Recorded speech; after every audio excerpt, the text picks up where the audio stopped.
అందరికీ నమస్కారం. నేను మీ Anasuya Bharadwaj. Please like, share and subscribe మన గుంతకల్ న్యూస్. మన గుంతకల్లు న్యూస్ కి స్వాగతం.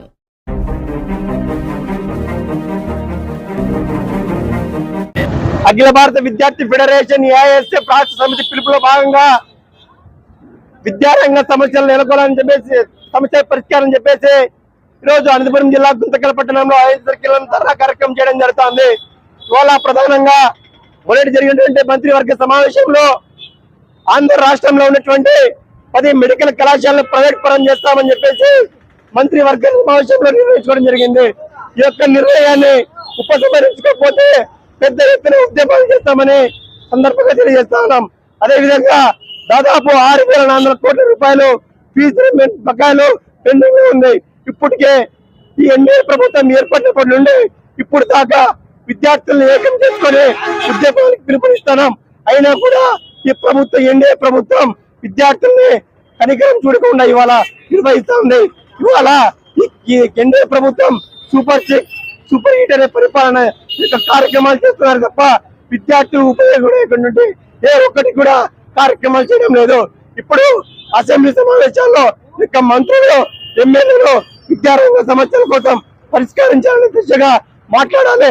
మాట్లాడకపోతే ఈ ఆంధ్ర రాష్ట్రంలో ఉన్నటువంటి 175 ఎమ్మెల్యేల కార్యాలయాన్ని ముట్టడిస్తామని ఈ సందర్భంగా తెలియజేస్తా ఉన్నాం. ఈ రోజు మన గుంతకల్ పట్టణంలో ఉన్నటువంటి అజంతా సర్కిల్ ఎదుట మన ఏఎస్ఎఫ్ ఆధ్వర్యంలో రాష్ట్ర పిలుపు మేరకు ధర్నా కార్యక్రమం నిర్వహించడం జరిగింది. దీనికి ముఖ్య కారణం ఏమనగా ఈరోజు మన ఎన్డీఏ ప్రభుత్వం మన విద్యార్థుల సమస్యకై ఏ ఒక్కరు కూడా అసెంబ్లీ సమావేశాల్లో కానివ్వండి, ఎక్కడ కానివ్వండి విద్యార్థులకు ఉపయోగపడే విధంగా ఏ ఒక్కరు మాట్లాడటం లేదు.